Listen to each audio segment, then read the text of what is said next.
सियासत से सीधे जुड़ाव नहीं रखने वाले शख्स भी इससे बेपरवाह रहने का जोखिम नहीं उठा सकता, क्योंकि वो जानता है कि सियासत से ही उसकी जिंदगी और उसके देश के भविष्य का फैसला तय होता है। तभी चुनावी मौसम छोड़िए, नॉर्मल लाइफ में भी लोग पॉलिटिकली करेक्ट होने की हर मुमकिन कोशिश करते हैं। नमस्कार, न्यूज़ 18 राजस्थान के इस खास पेशकश में आप सभी का स्वागत। आप सबके साथ मैं हूं प्रियंका राय। चुनावी मौसम में हम आपको सूबे की सियासत से जुड़े वो अनसुने किस्से सुना रहे हैं जो न सिर्फ रोचक और ऐतिहासिक हैं, बल्कि इनमें कामयाबी के सूत्र भी बिखरे पड़े हैं। तो चलिए शुरू करते हैं सियासी कहानियों की हमारी ये खास सीरीज, मुख्यमंत्री।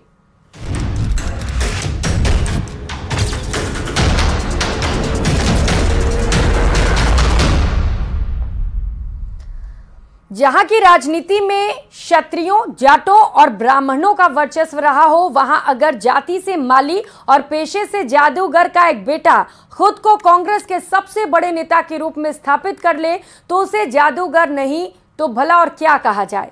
मुख्यमंत्री में बात करेंगे कांग्रेस के चाणक्य और राजस्थान की राजनीति के जादूगर कहे जाने वाले अशोक गहलोत की।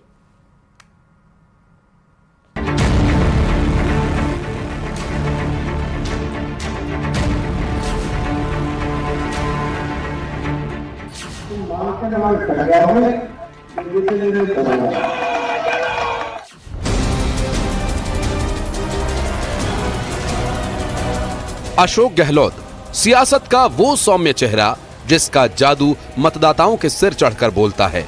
एक ऐसा नेता जो अपने विनम्र स्वभाव की वजह से न सिर्फ समर्थकों का दिल जीत लेता है, बल्कि विरोधियों को भी अपना बना लेता है। बहुत कम लोग इस बात को जानते हैं कि उनके पूर्वजों का पेशा जादूगरी था।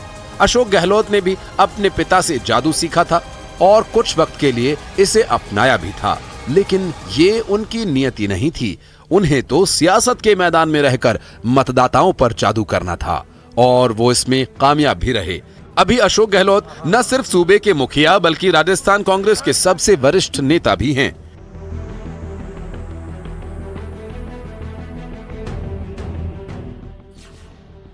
वे 3 बार प्रदेश कांग्रेस के अध्यक्ष, 3 बार कांग्रेस के राष्ट्रीय महासचिव, 3 बार केंद्रीय मंत्री और 3 बार राजस्थान के मुख्यमंत्री रहे हैं। 46 साल के राजनीतिक जीवन में उन्होंने कई उतार चढ़ाव देखे हैं। इन्होंने अपनी राजनीति छात्र जीवन में शुरू की थी और गांधी के विचारों से काफी प्रभावित थे। जोधपुर में पत्रकार रहे हैं नेमीचंद जी जैन भावुक, वो गांधीवादी विचारक थे और उनसे इनका अच्छा संपर्क था। इस वजह से ये गांधी के विचारों से काफी प्रभावित थे, कांग्रेस में आए। दुनिया जानती है कि सियासत के इस जादूगर को हर हारी हुई बाजी को जीतने का हुनर आता है, तभी वो कांग्रेस के चाणक्य और संकट मोचक भी कहे जाते हैं। देश के किसी भी राज्य में जब लोकसभा और विधानसभा के चुनाव होते हैं तो कांग्रेस आलाकमान वहां चुनाव प्रचार के लिए अशोक गहलोत को जरूर भेजता है।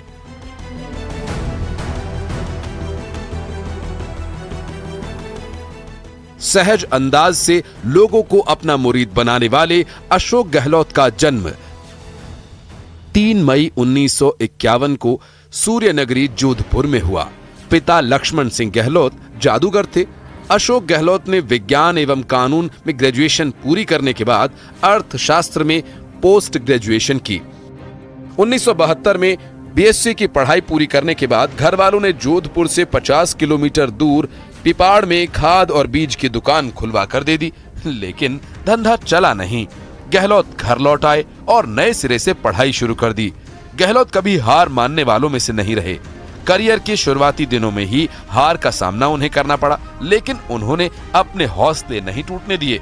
गहलोत खुद कहते हैं कि सबसे पहले उन्होंने संगठन का चुनाव लड़ा, जिसे सिर्फ 4 वोट से हार गए। बाद में छात्र संघ सचिव का चुनाव लड़ा, वो करीब 400 वोटों से चुनाव हार गए। उनके सपने बड़े थे, इसलिए उन्होंने हार को खुद पर हावी नहीं होने दिया। उस समय प्रदेश की राजनीति में शिवचरण महतो और मदेरणा जी, काफी लोगों का वर्चस्व था। इंदिरा गांधी उस समय प्राइम मिनिस्टर थी। उन्होंने अशोक गहलोत को मंत्री बनाया केंद्रीय मंत्री, उप मंत्री बनाया, राज्य मंत्री बनाया। और उस समय इनकी आलाकमान इंदिरा गांधी से नजदीकियां बढ़ गई। इंदिरा जी के बाद राजीव गांधी आए, उनसे भी इनका अच्छा संपर्क रहा, उसमें भी मंत्री रहे। गहलोत ने कांग्रेस के छात्र संगठन NSUI के साथ अपने राजनीतिक पारी की शुरुआत की। 1973 से 79 तक राजस्थान NSUI के अध्यक्ष रहे। 1977 में जब गहलोत की उम्र सिर्फ 26 साल थी, तभी उन्होंने जोधपुर जिले के सरदारपुरा सीट से विधानसभा का चुनाव लड़ा। कहा जाता है कि चुनाव के खर्च के लिए उन्हें अपनी बाइक तक बेचनी पड़ी थी, लेकिन वो चुनाव हार गए। गहलोत की काबिलियत को पार्टी खारिज नहीं कर पाई। उन्हें 1980 में जोधपुर से लोकसभा का टिकट दिया गया और इस बार उनका कड़ा इम्तिहान था। पैसे थे नहीं, इसलिए सलून में चुनावी ऑफिस खोल दिया। पैसा खत्म हो रहा था, इसलिए उन्हें अपने प्रचार के पोस्टर्स खुद ही चिपकाने पड़ रहे थे। चुनाव के बाद वे उस समय के सबसे कम उम्र के सांसदों में से एक थे। महज 29 साल की उम्र में वे संसद पहुंच गए। न सिर्फ सांसद बने, बल्कि 1984 में केंद्रीय मंत्रिमंडल में भी जगह मिल गई। उन्हें इंदिरा गांधी ने केंद्रीय खेल उप मंत्री बनाया। कहा जाता है कि शपथ ग्रहण समारोह के लिए वे एक ऑटो रिक्शा से राष्ट्रपति भवन पहुंचे थे। इंदिरा गांधी की हत्या के बाद हुए चुनाव यानी 1984 में भी उन्होंने जोधपुर से लोकसभा का चुनाव जीता और राजीव गांधी कैबिनेट में जगह बनाई। इस बार उन्हें पर्यटन और नागरिक उड्डयन राज्य मंत्री बनाया गया। हालांकि 1989 में देश भर में चली कांग्रेस विरोधी लहर में गहलोत भी नहीं बच पाए और लोकसभा का चुनाव हार गए। 1991 में फिर वापसी की और जोधपुर से सांसद बने। इस बार भी उन्हें PV नरसिम्हा राव कैबिनेट में जगह मिली। अशोक गहलोत ने 1996 और 1998 में भी लोकसभा जोधपुर चुनाव जीता और फिर वो मौका आया जब उन्होंने राजस्थान की कमान संभाली। वे मुख्यमंत्री कैसे बने, इसके पीछे भी बड़ी रोचक कहानी है। दरअसल 1998 के विधानसभा चुनाव के समय कांग्रेस के वरिष्ठ नेता परसराम मदेरणा का बोलबाला था। उन्हीं की अगुवाई में चुनाव भी लड़ा गया और कांग्रेस ने 200 में से 153 सीटों पर रिकॉर्ड जीत दर्ज की। अब आलाकमान को मुख्यमंत्री का नाम तय करना था और इसी बीच पूर्व केंद्रीय मंत्री रहे अशोक गहलोत एक्टिव हो गए। गहलोत की नजर मुख्यमंत्री की कुर्सी पर थी। जादूगर गहलोत ने ऐसा खेल खेला कि आलाकमान ने परसराम मदेरणा को दरकिनार कर उनके नाम पर मुहर लगा दी। आलाकमान के इस फैसले से लोग हैरान रह गए, लेकिन परसराम मदेरणा इस फैसले के खिलाफ नहीं गए। 1998 में जब अशोक गहलोत पहली बार मुख्यमंत्री बने, तब वे विधायक नहीं थे। विधायक बनने से पहले ही उन्हें विधायक दल का नेता चुन लिया गया और मुख्यमंत्री बना दिया गया था। नियम के मुताबिक मुख्यमंत्री बनने के 6 महीने के भीतर विधायक बनना जरूरी होता है। ऐसे में उनके लिए एक विधानसभा की सीट खाली कराई गई।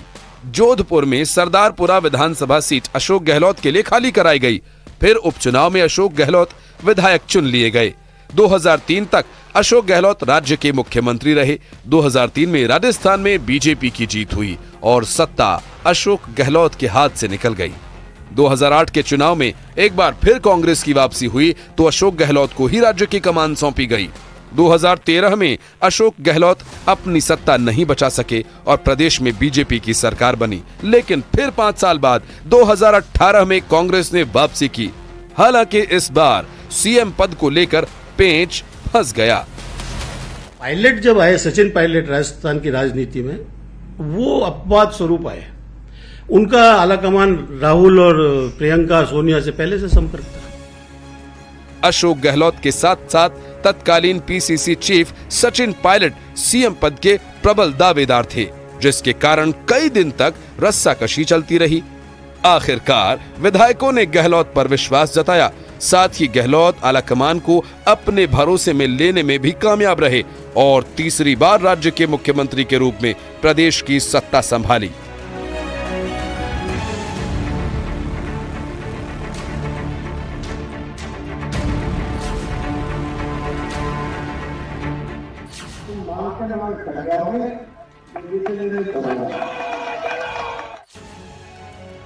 गहलोत की छवि बेदाग है और इसे उनके विरोधी भी मानते हैं।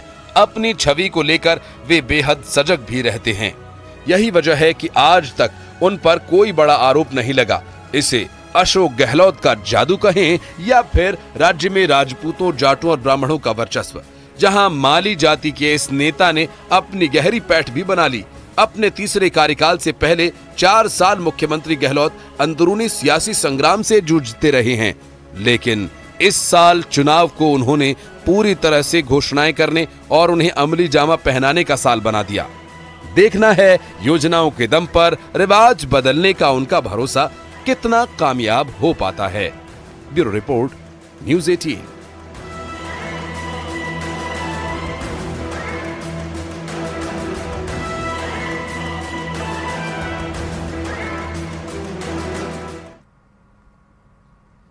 फिलहाल यहाँ रुकेंगे एक छोटे से ब्रेक के लिए, लौटेंगे फौरन।